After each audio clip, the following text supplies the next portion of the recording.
This is our giant bamboo nursery here in the Braveheart Farms in Kidapawan City.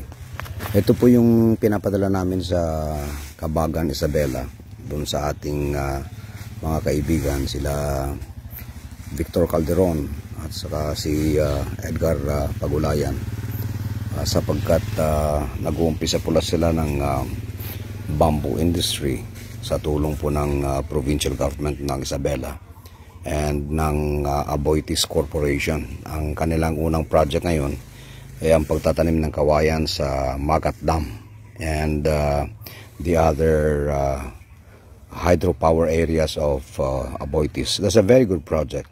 So we are supporting them, although of course private endeavor ko po ito outside of my official job as chairman of the Mindanao Development Authority.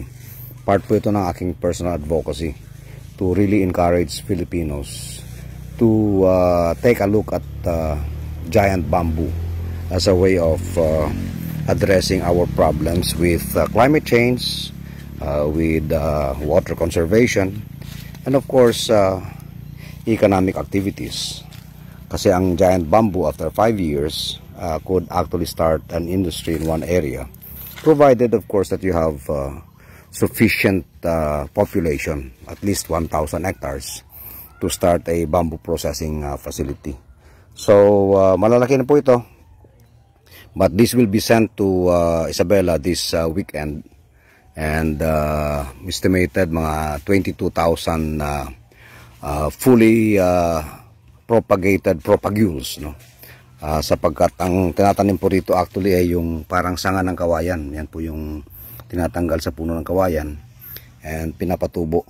Now, if you would notice, ito pong aming mga kawayan ay nakatanim po sa plastic bags na ang medium o ang ginagamit na taniman ay coco peat, sapagkat pinagbabawal po ng ating Department of Agriculture, Bureau of Plant Industry, ang pagpapadala ng mga seedling bags outside of Mindanao to other parts of the country na may lamang lupa ng Mindanao, dahil nga po sa prevalence ng Fusarium wilt o yung Panama disease na maaring makaapekto sa agrikultura sa ibang bahagi ng bansa.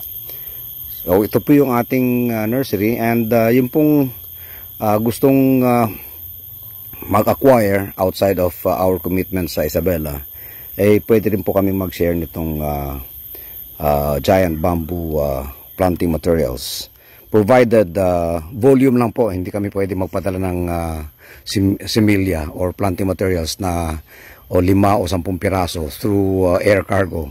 Sayang lang po, mamamatay lang yung similya.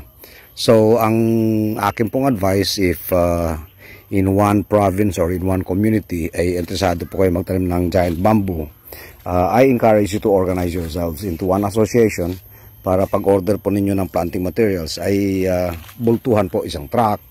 Ganun po dapat ang ating pamamaraan. So anytime we could actually provide you with the planting materials of giant bamboo, sapagkat sa atin na po nag-deliver ngayon yung mga bamboo farmers ng mga propagules, and in the process we are also helping them in these difficult economic times of the country. So if you need bamboo planting materials, giant bamboo, just get in touch with us and we could provide you with the planting materials.